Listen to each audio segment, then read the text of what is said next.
नमस्कार। आप देख रहे हैं द रत्नेश टॉक और मैं हूं रत्नेश रंजन। मेरे सभी सामाजिक परिवार के सदस्यों का बहुत बहुत स्वागत है। उत्तर प्रदेश पुलिस ने दिल्ली से 2 मौलानाओं को गिरफ्तार किया है जो धर्मांतरण में लगे हुए थे।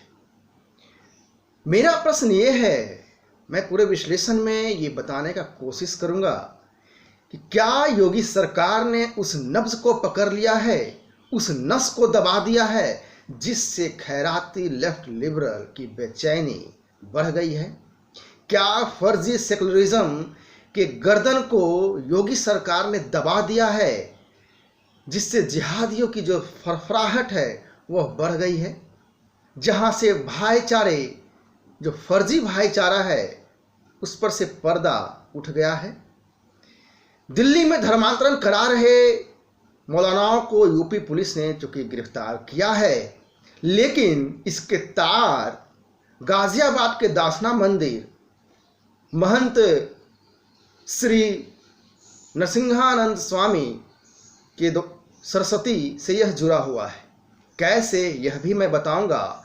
इसके अलावा जो मेरा विश्लेषण रहेगा, मेरा बताने का प्रयास होगा कि धर्मांतरण का जो धंधा है, क्या केजरीवाल सरकार पर्दे के पीछे से करवाने में लगी हुई है? क्या केजरीवाल सरकारी संरक्षण दे रखा था? लोकतांत्रिक मुखौटा ओढ़कर क्या धर्मांतरण के खेल को बड़े ही चालाकी, चतुराई और आसानी से किया जा रहा था, और वो भी भारत की राजधानी दिल्ली में? क्या केजरीवाल सरकार ने इस्लामिक जिहाद के लिए, इस्लामिक आतंकवाद के लिए, गजवाए हिंद के लिए, काफिरों से बदला लेने के लिए अमानतुल्लाह खां, जो कि आम आदमी पार्टी का विधायक है, उसे खुला छूट दे रखा था? इससे पहले कि मैं आगे का विश्लेषण करूं, मैं आपको वो वीडियो दिखाना चाहूँगा जो धर्मांतरण के मसले पे उसकी गिरफ्तारी हुई है। हालांकि यह वीडियो 2017 का है, लेकिन फिर भी आप देखें तब आपको समझ में आएगा कि ये पूरा मामला कैसे, किस तरह से गहरी साजिश है, कैसे ये दासना मंदिर से जुड़ा हुआ है, कैसे ये धर्मांतरण पॉलिटिकल संरक्षण मिला हुआ है, उसे आप समझ पाएंगे। ये काम हम सबका मिला जुला काम है। जैसा कि हज़रत मौलाना ने फरमाया, ये तमाम उम्मत मुस्लिमा का ये यूनानिमस, यूनाइटेड एफर्ट है जिसको सबको मिलकर करना है। मैंने कभी ये नियत की और इरादा किया कि इस दीन के पैगाम को, इस कुरान और सुन्नत की तालीम को वहां तक पहुंचाना है जहां तक अल्लाह तबारक व तआला की तौफीक हासिल होगी। तो देखा आपने वीडियो, ये मुल्ला कैसे खुद ही बोल रहा है कि यह मिला जुला कार्य है, इस सबका एक साथ एक्युमुलेटेड एफर्ट है। आइए बात करते हैं कैसे ये दासना मंदिर से कनेक्टेड है ये पूरा मामला। जैसा कि आपको याद होगा, इसी वर्ष, इसी महीने 2 जून को गाजियाबाद के दासना मंदिर में 2 मुस्लिम, कासिफ और रमज़ान, घुसते हैं, मंदिर में एंट्री करते हैं और एंट्री बुक में अपना नाम कासिफ बताता है काशी, और रमज़ान जो कि पहले हिंदू था, यह कन्वर्ट होकर के रमज़ान बना। रमज़ान बनने से पहले ये विपुल था। जब इस पे शक हुआ सेवादारों द्वारा मंदिर में, तो रमज़ान के पास बैग में सर्जिकल ब्लेड मिले, कुछ आपत्तिजनक चीज़ें भी मिली जो कि शक को और गहरा करता है। रमज़ान ने पुलिस को बताया, इन दोनों की गिरफ्तारी होने के बाद रमज़ान ने पुलिस को बताया कि उसका धर्मांतरण सलीमुद्दीन ने कराया। पड़ताल करते हुए पुलिस सलीमुद्दीन को गिरफ्तार करती है और सलीमुद्दीन के कॉल डिटेल से जहांगीर और उमर गौतम की जो डिटेल है वो मिलती है। पता चला कि धर्मांतरण का जो रैकेट है, जहांगीर और उमर गौतम, ये दोनों जो कि अभी गिरफ्तार हुए हैं, इनका कॉल डिटेल सलीमुद्दीन से मिलता है और सलीमुद्दीन की जानकारी पड़ताल में रमज़ान से मिलती है। और इस तरह से इन लोगों की गिरफ्तारी होती है। तो देखिए कैसे एक एक करके ये डासना मंदिर में जिसकी गिरफ्तारी होती है वो बताता है सलीमुद्दीन के बारे में। सलीमुद्दीन के कॉल डिटेल से पता चलता है जहांगीर और उमर गौतम के बारे में। अब आप ध्यान दीजिए कि दिल्ली में धर्मांतरण करा रहे मौलानाओं को उत्तर प्रदेश पुलिस ने गिरफ्तार किया। और ध्यान देने वाली बात यह है, गौर कीजिए कि केजरीवाल के जो दंगा कराने का जो राइट हैंड है विधायक अमानतुल्लाह खां दिल्ली का, धर्मांतरण में बड़ा ही गुप्त तरीके से सरपरस्ती में यह लगा हुआ था और इसकी जो संपर्क हैं उमर गौतम के साथ हैं। पिछले 2 साल अधिक समय से, यानी कि शाहीन बाग साजिश के पहले से यह षड्यंत्र चल रहा था। आप गौर करें कि धर्मांतरण की शिकायत तो पहले से हो रही है, लेकिन इसमें नई बात क्या है, इस बार के गिरफ्तारी में नया क्या है, इस पर भी मैं चर्चा करूंगा, इस पर भी मैं सूक्ष्म विश्लेषण इसी वीडियो में करूंगा। भारत देश में सबसे बड़े सरगनाओं में से एक मदर टेरेसा, जिसको कांग्रेस सरकार ने भारत रत्न से नवाजा, यह भी विचारणीय है। संदिग्ध है कि जिस टेरेसा को मदर टेरेसा बनाया गया उसने पूर्वोत्तर भारत, दक्षिण भारत, पूरे भारत में दूर दराज इलाकों में, आदिवासी इलाकों में, गांव देहातों में बड़े पैमाने पर ईसाई मिशनरियों का धंधा किया, धर्मांतरण का धंधा किया। 80 के दशक में कांग्रेस का जो ईसाई मिशनरियों से जो प्रेम है वह जग जाहिर है। जिस धर्म को शांति प्रिय धर्म कहा जाता है, Islam is the religion of piece.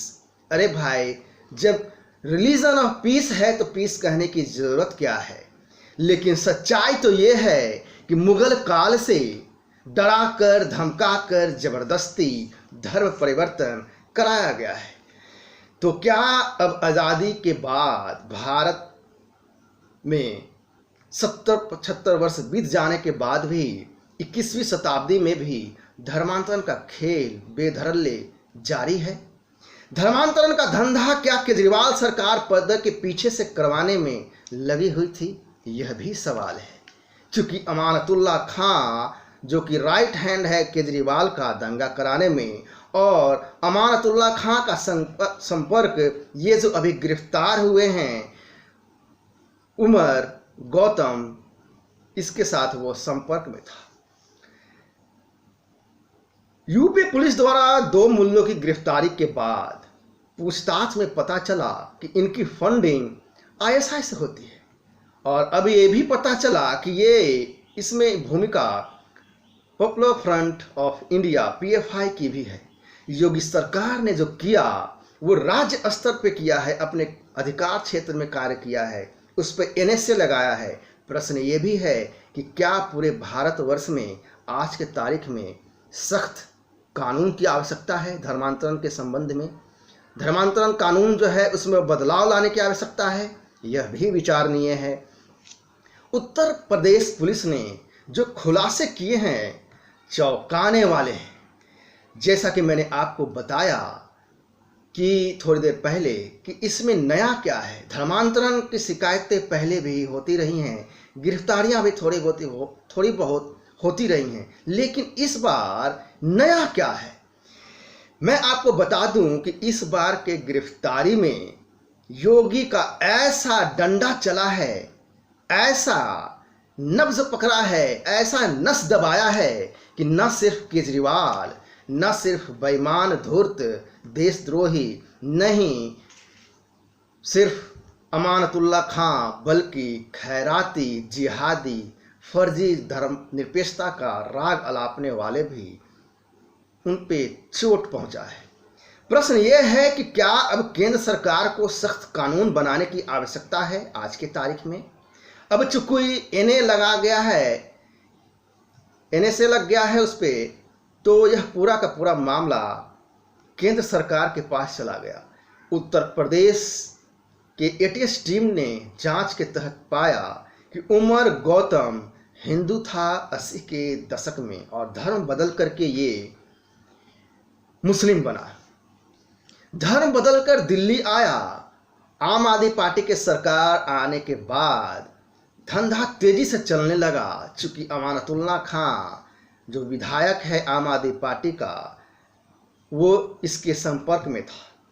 यहाँ गौर करने लायक बात यह है कि अमानतुल्लाह खां उमर गौतम के संपर्क में लगातार रहा है। अमानतुल्लाह खां की बौखलाहट का पता उसके बयानों से लगता है। उसने बयान में कहा कि उत्तर प्रदेश सरकार अल्पसंख्यकों और दलितों पर अत्याचार कर रही है। अब जरा आप गौर कीजिए इसके बयान पर। मामला है धर्मांतरण का और ये दलित का मुद्दा जबरदस्ती का घुसेर रहा है। मतलब कि धर्मांतरण के गिरफ्तारी में दलित एंगल जोड़ दो, यानी कि जब तक मीम और भीम को न जोड़ा जाए तब तक इनके फर्जी डेमोक्रेसी, फर्जी सेकुलरिज्म, फर्जी भाईचारा का जो एजेंडा है उस पर से पर्दा जो है पड़ा हुआ रहता है। जब ये मीम और भीम का संकलन आता है तो इनकी जो षड्यंत्र की जो गहराई है उस पर एक आवरण चढ़ा रहता है जब मीम और भीम की बातें आती है। और यही वजह है कि अमानतुल्लाह खां दलित का एंगल ला करके एक सहानुभूति, एक इमोशनल दलित का एंगल डाल करके एक धर्मांतरण पे हो रहे चर्चा पर उसके गिरफ्तारी को कमजोर करने का एक षड्यंत्र मात्र है। क्योंकि मीम भीम समीकरण के सहारे भारत को विभाजित किया गया था, यह भी किसी से छिपा हुआ नहीं है। धर्मांतरण के साजिश में मीम भीम का एंगल आने का इनका एजेंडा जो है मजबूत होता है। फर्जी सेकुलरिज्म का एजेंडा मजबूत होता है, फर्जी डेमोक्रेसी का एजेंडा मजबूत होता है, फर्जी भाईचारे का एजेंडा मजबूत होता है। मामला सिर्फ यहाँ धर्मांतरण का नहीं है, मामला सिर्फ यहाँ उमर गौतम के 2 दशक पहले धर्मांतरण का भी नहीं है। मामला महत्वपूर्ण ये है कि क्या ये सारा खेल केजरीवाल सरकार के संरक्षण में चल रहा था? कैसे, किस प्रकार गूंगे बहरे का धर्मांतरण करके फर्जी तरीके से संविधान का हवाला दे करके जायज सही ठहराया जा रहा है। धर्मांतरण करने की इजाज़त कानूनन अधिकार दिया गया है संविधान में, लेकिन स्वयं की मर्जी से, जबरदस्ती और छल कपट से नहीं। इसे भी हमें समझना होगा। योगी सरकार ने इन जो लोग गिरफ्तार हुए हैं उनकी कुर्की जब्ती के आदेश दिए हैं, इन पे एनएसए लगाया गया है। और यहाँ पे ध्यान देने वाली बात यह है कि काशिफ और रमज़ान जो कि 2 जून को गिरफ्तार हुई थी उनके डासना मंदिर से, चूँकि उन्होंने अपने पहचान छुपा करके एंट्री किया था और सर्जिकल ब्लेड जैसे आपत्तिजनक वस्तुएं मिली थी, तो 2 जून को डासना मंदिर में इनकी गिरफ्तारी में पकड़े जाने के बाद वहाँ के महंत नरसिंहानंद सरस्वती आरोप लगाते हैं कि उनकी हत्या की साजिश की गई है और हो रही है। और इसमें 2 राय भी नहीं है, यह सही भी है। कई बार इससे पहले भी उनकी हत्या की साजिश हुई थी। साधु के वेश में भगवा वस्त्र धारण करके 2 जून से पहले भी डासना मंदिर में प्रवेश की कोशिश की गई थी। जैसा कि अमानतुल्लाह खां और उमर गौतम संपर्क में था पिछले कई वर्षों से लगातार, और अमानतुल्लाह खां ने यह कहा भी था कुछ दिनों पहले, मीडिया में बयान यह उपलब्ध है, यदि शरिया कानून लागू होता भारत में तो नरसिंहानंद सरस्वती का सर कलम कर दिया गया होता। यहाँ प्रश्न यह भी है कि क्या गाहे बगाहे, डायरेक्टली इनडायरेक्टली ये कहीं ना कहीं ये शरिया कानून ही लागू करना चाहते हैं, क्योंकि ये गजवाए हिंद लाना चाहते हैं। चूँकि गजवाए हिंद में काफिरों की रहने की इजाज़त नहीं है, तो उनकी हत्या चाहे किस भी तरीके से की जाए वो जायज़ है। प्रश्न यह भी अहम है कि जिनका वास्ता धर्मांतरण से था वो लोग डासना मंदिर में क्या करने गए थे। इसीलिए जो आरोप लगाए गए हैं नरसिंहानंद सरस्वती जी के हत्या के मामले में वह सही जान पड़ता है। जब इनकी गिरफ्तारी हुई तो इनकी साजिश ने गहराई का पता चलता है। दिल्ली में धर्मांतरण का बहुत बड़ा दुकान चला रखा था। जामिया नगर में अपने ही घर में, अपने बिल्डिंग में करोड़ों की संपत्ति का पता चला, जिसकी फंडिंग ऐसा ऐसे हो रही थी ताकि गरीब लाचार पीड़ित को प्रलोभन दिया जा सके और धर्मांतरण कराया जा सके। तो यह है पूरा विश्लेषण। आशा करता हूँ यह विश्लेषण आपको अच्छा लगा होगा। इस वीडियो को आप लाइक शेयर अवश्य करें और सब्सक्राइब भी करें जिन लोगों ने अब तक नहीं किया है। मैं फिर मिलूंगा दूसरे मुद्दे के साथ दूसरे वीडियो में। तब तक के लिए नमस्कार, जय हिंद, वंदे मातरम।